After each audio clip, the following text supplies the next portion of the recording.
राम मंदिर से क्या, मंदिर तो बन गया। लोग को चाहिए नौकरी रोजगार। सोमनाथ जी चले जाओ, सबसे ज्यादा होटल मुस्लिम भाइयों के, वो ठीक है। उज्जैन महाकाल चले जाओ, आसपास सारे होटल मुसलमान भाइयों के, वो ठीक है। चैन अमन से जीरो, इसको नहीं कहोगे, इसकी तारीफ नहीं करोगे, या बम में फट जाते थे उसकी तारीफ करोगे। ऐलान कर दो मस्जिद जितनी बड़ी बड़ी है सारी देश हित में दान दे। नहीं साहब, ये सरकार को देखिए, गर्लफ्रेंड को खिला रहे पिज्जा में, पिज्जा महंगाई बहुत है। परिवार के साथ जा रहे कश्मीर कुल्लू मनाली घूमने, महंगाई बहुत है। क्यों नहीं होगा?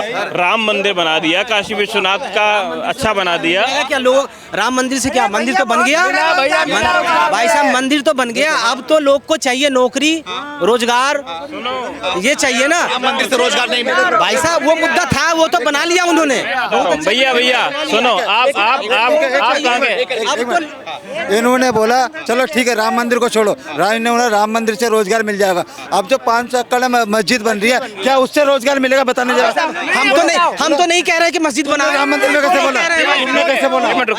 अगर नहीं कह रहे तो इतने साल के चाहिए हमें रोजगार, आप बोलो ना। सुनो एक मिनट कारोबार चाहिए। सुनो, कारोबार उससे करवा लो ना। जितने एकड़ में मस्जिद बन रही है उसमें बोलो हॉस्पिटल खोल दो और बाहर रोजगार मिलेगा, और होटल खोल दो। कैसे खोल? बोलो भाई साहब, मस्जिद तोड़ के हॉस्पिटल बनाना चाहिए था ना। भाई साहब, हम लोग तो कह रहे हैं कि नहीं, हम लोग तो कह रहे हैं कि हॉस्पिटल बनाओ। अब ये तो सरकार की ये है। ये भाई साहब ये बोल रहे हैं कि कैमरे पे यही बोल दो कि आपने बोला कि क्या राम मंदिर से रोजगार मिलेगा, तो हमें बोल दो कि मस्जिद में बनाओ, रोजगार चाहिए, हमें रोजगार चाहिए। हमें ये देश में लड़ाई और दंगे फसाद नहीं चाहिए। बोल दो कि कैमरे पे बोल दो कि मस्जिद में हमें देश में एक अस्थिर सरकार चाहिए। कैसे बोल दिया फिर? मैं इनको मंदिर का भाई साहब सुनो, मंदिर का रोजगार बताता हूँ। अयोध्या के अंदर और अयोध्या के आसपास के 50 किलोमीटर के एरिया के अंदर डेवलपमेंट इतनी हो रही है। अगर आप भी आज जाओगे ना, खाली हाथ जाओगे तो जेब भर के ईमानदारी से काम करोगे, पैसा लेके आओगे। इतने डेवलपमेंट अयोध्या में हो रही है, इतना टूरिज्म वहाँ जा रहा है, उस स्टेट को इतना पैसा मिल रहा है, उस अयोध्या के लोगों को इतना पैसा मिल रहा है। कमाने वाला होना चाहिए। और मंदिर रोजगार नहीं देता, लेकिन मंदिर के माध्यम से इतने लोगों को रोजगार मिल रहा है। सुनो, उसमें अरे तीर्थ ठीक है इनके लिए। सोमनाथ जी चले जाओ, सबसे ज्यादा होटल मुस्लिम भाइयों के, वो ठीक है। उज्जैन महाकाल चले जाओ, आसपास सारे होटल मुसलमान भाइयों के, वो ठीक है। लेकिन जहाँ पर बात आ जाए, अब अच्छे हैं लेकिन कमाई के लिए, कमाई के लिए ना, तो अब तो देश से हटके चाहिए ना, काम चाहिए। काम कहाँ नहीं है, काम कहाँ नहीं है। देश में, देश के हर एक कोने में एक्सप्रेसों की बौछार बिछा दी, काम नहीं है। कोई काम नहीं दिख रहा। सड़कें बिछा दी, काम नहीं है। वंदे भारत जैसी ट्रेनें चल पड़ी, काम नहीं है। आतंकवाद मुक्त भारत हो गया, चैन अमन से जीरो, इसको नहीं कहोगे, इसकी तारीफ नहीं करोगे, या बम में फट जाते थे उसकी तारीफ करोगे, या न्यूज चैनल लगाते थे, खबर आती थी राजपुर में, राजस्थान में बम फटा, 40 मरे, 70 घायल, गिनती चालू है। वो अच्छा लगता था। या आज बम नहीं फट रहे, काम से जाते हो 300 400 500 जो कमाते हो घर आते हो, वो अच्छा लग रहा है। बताओ कौन सी महंगाई हो रही है? बताओ। महंगाई नहीं है, जो 400 रुपए का सिलेंडर आज 1000 रुपए में मिल रहा है, 1100 रुपए मिल रहा है। दिल्ली में अपना मकान है, दिल्ली में अपना मकान है, किराए पे रहते हो। मकान मालिक से पूछना आज से 10 साल पहले मकान की कीमत क्या थी, आज क्या है? उससे क्या होगा? मकान की कीमत बढ़ जाने से, घट जाने से। आज से 10 साल पहले कितना किराया देते थे, आज कितना दे? नहीं, उससे क्या मतलब है, ये बताइए ना भाई साहब। मकान की कीमत बढ़ गई। साइकिल वाला पिताजी, बेटा आ रहा है गाड़ी के ऊपर, महंगाई बहुत है। गर्लफ्रेंड को खिला रहा है पिज्जा में, पिज्जा महंगाई बहुत है। परिवार के साथ जा रहा है कश्मीर कुल्लू मनाली घूमने, महंगाई बहुत है। खाने के अंदर टमाटर प्याज की सब्जी नहीं बन रही, मटर पनीर बन रहा है, महंगाई बहुत है। कहाँ से महंगाई है ये भी बता दो। इनको चाहिए। सवाल आपसे ये है भाई साहब, आगे आ जाओ। और भाई आप बोल रहे राम मंदिर की बात की, हम मोदी को आप लोगों के लिए या सबके लिए टमाटर प्याज धनिया सस्ता करने के लिए नहीं लाए हैं। देश में चैन अमन, सेना को पत्थर मारने वाले पत्थरबाज गायब कराने के लिए, पाकिस्तान की बोलती बंद करने के लिए, देश को विश्व गुरु बनाने के लिए लाए हैं, टमाटर प्याज के लिए नहीं लाए। खत्म करने के लिए मोदी को ये बात बताओ मुझे। आप राम मंदिर की बात कर रहे थे, लोग बोलते हैं ऐसा है भी कि मंदिर जो मंदिर होते हैं, मंदिरों से जो इतने टैक्स निकलते हैं, जो टैक्स सरकार को जाता है ना, टैक्स मिलता है, मस्जिद से क्या टैक्स मिलता है क्या? हाँ। मस्जिद से भाई टैक्स मिलता है। ऐलान कर दो, मस्जिद जितनी बड़ी बड़ी है सारी देश हित में दान दे। नहीं भाई साहब, सरकार को ये टैक्स देखिए दे। ये जानकारी भाई नहीं मुस्लिम मैं मंदिर वालों से अपील कर रहा हूँ, सनातनी जितने मंदिर है वो जो दान धर्म दे रहे हैं और अच्छे से दे, देश का विकास हो। आप मस्जिद के लिए ऐलान कर दो मुस्लिम भाइयों मेरे, देश के लिए तो भाई बोलो। साहब, हम क्यों अनाउंसमेंट करने वाले होते हैं ये बताइए ना।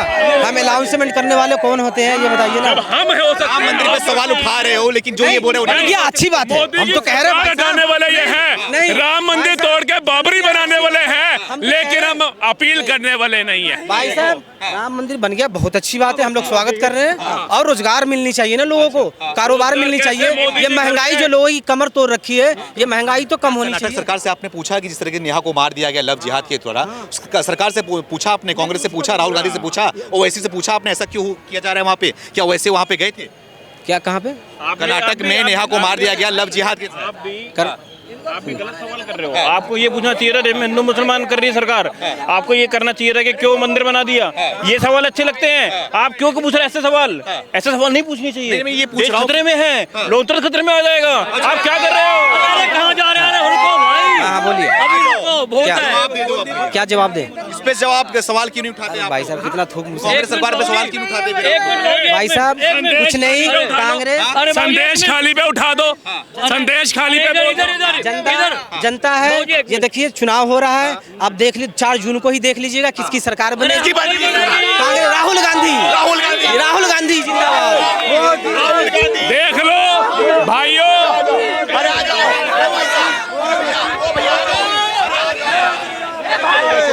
चले गए जी। मेरी सभी भाइयों से एक अपील है, जो लोग चाहते हैं ना कि एक आतंकवादी के लिए रात को 3 बजे सुप्रीम कोर्ट खोले, वो इस भाई की बात का समर्थन कर देना।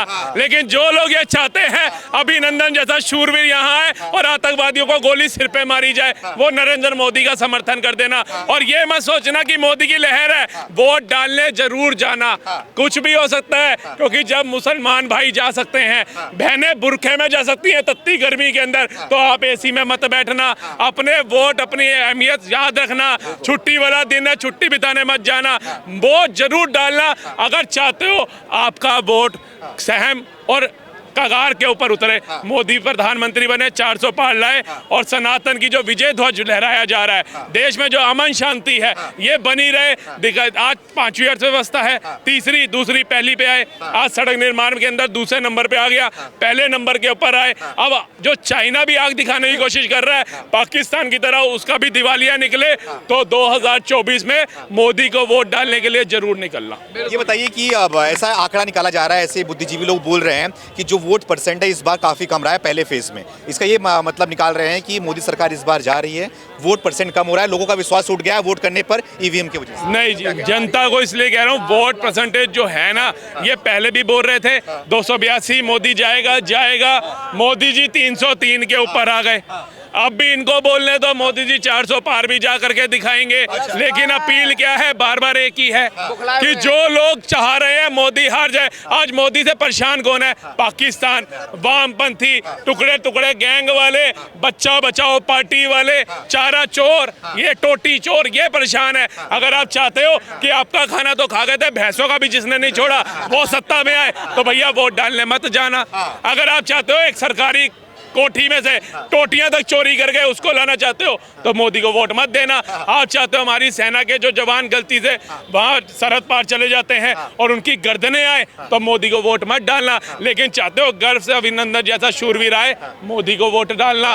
7 सैनिक कुवैत से आए, मोदी को वोट डालना। भारत में राम मंदिर का विरोध हो रहा था, अबू धाबी जैसी जगह में राम मंदिर बन गया। ऐसे नेता को चाहते हो तो मोदी को वोट देना। सड़कें स्वच्छ भारत अभियान, मेक इन इंडिया, कल तक हथियार खरीद रहे थे, डिपेंड थे, आज बेचने वाले बन गए, आज 5वीं अर्थव्यवस्था बन गए, तो मोदी को वोट डालना। चाहते हो देश उसी दंगों में जाए, हिंदू मुस्लिम राइट्स हो, आपके अधिकार आपसे छीने जाएं, बहन बेटियों की उत्पीड़न दोबारा से बढ़ा दी जाए, तानाशाही जो आज नहीं है लेकिन भले टाइम में हमने देखी है, इमरजेंसी में भी, सिख नरसंहार के अंदर भी, साधु संतों की हत्या पे भी, गो संतों की हत्या पे, कार सेवकों की हत्या पे, किसानों के ऊपर 300 गोलियां चलाने वाले मुद्दे पे भी। तो ऐसी तानाशाही सरकार चाहते हो जिनके बाप दादा ने ही देश को खोखला किया, तो भैया मोदी को वोट मत डालना, इसी में सोए रहना। लेकिन देश को अगर विश्व गुरु की ओर ले जाना चाहते हो, देश को तरक्की की ओर ले जाना चाहते हो, अपने बच्चों का भविष्य उज्जवल देखना चाहते हो, तो निष्पक्ष होकर के कमल का बटन दबाना। बोलिए अब क्या बोल रहे देखिए बिल्कुल बहुत बढ़िया बोला भाई ने। और जो आप अभी कह रहे थे कि वोट परसेंटेज कम हुई है, जैसे प्री वेडिंग शूट होता है ना, वैसे ही ईवीएम पे रोने का प्री ये सारा शूट चल रहा है इनका। अच्छा। प्री रोना, जैसे ना ईवीएम पे रोना है तो पहले बोल दिया वोटिंग कम है, फिर बाद में कहेंगे वोटिंग कम थी लेकिन कैसे जीत गए, कैसे जीत गए। तो ये वो सारा एक गेम बना रहे हैं आगे के लिए, एक माहौल बना रहे हैं कि हमको रोना है। अब बाबा ईवीएम पे एक जैसे रोएंगे, लोग भी कहेंगे आप पहले से बहाना खोज के रख रहे हैं। पहले से सोच के रखिए 60% वोटिंग पे कैसे सरकार आ गई, क्यों नहीं आ सकती। 60 तक कांग्रेस जीत रही थी, 2004 से पहले कांग्रेस जीत रही थी, जब तक ईवीएम ठीक थी क्या, जब तक ईवीएम ठीक थी।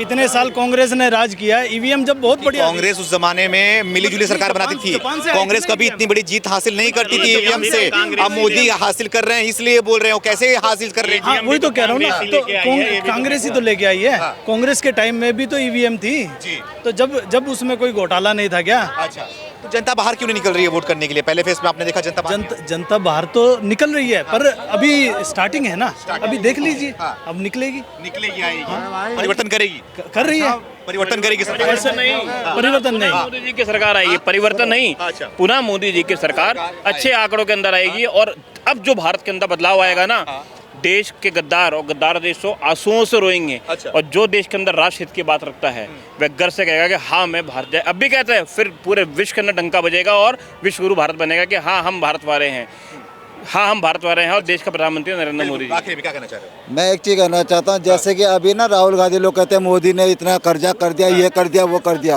वैसे तो कांग्रेस आ नहीं रही है। अगर जो मूर्ख लोगों ने वोट देंगे ना, अगर ये सत्ता पे आ गए, ये 5 साल तो ऐसे बर्बाद कर देंगे, तुम्हें झंडू बम दे देंगे। पता किस वजह से? ये कहेंगे अरे हम तो कुछ करते, मोदी पहले भेज गया। पहले तो भरम में मत रहना भाई। अगर जीत भी गए तो यही ध्यान रखना, मोदी का नाम लेके सब खा जाएंगे। फिर जनता यही सोचेगी नहीं यार मोदी पहले कर गया। तो भाई ऐसी सरकार को मत जिताना। मैं तो सबसे अपील यही करता हूँ।